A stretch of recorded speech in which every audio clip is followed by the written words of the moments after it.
नमस्कार दोस्तों, welcome to world affairs. Gaza से इस वक्त एक चौंकाने वाली और दर्दनाक खबर सामने आई है।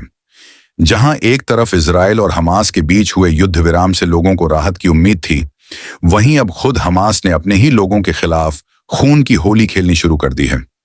रिपोर्ट्स के मुताबिक हमास ने गाजा में राइवल ग्रुप्स पर खतरनाक हमला शुरू कर दी है।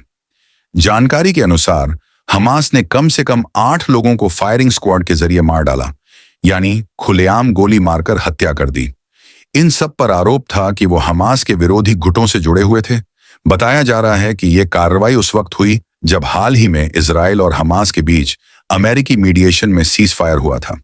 लोगों को उम्मीद थी कि अब शांति लौटेगी, लेकिन उसी के बाद हमास ने गाजा के अंदर ही सत्ता दोबारा मजबूत करने की कोशिश शुरू कर दी है।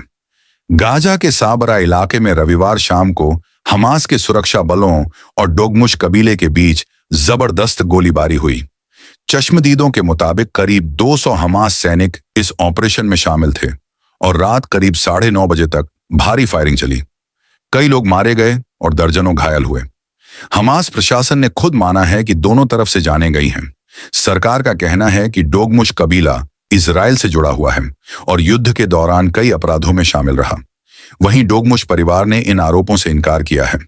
उन्होंने कहा है कि अब गाजा में अगर कोई सिर्फ हमारे परिवार का नाम भी रखता है तो उसे गोली मार दी जाती है या गिरफ्तार कर लिया जाता है।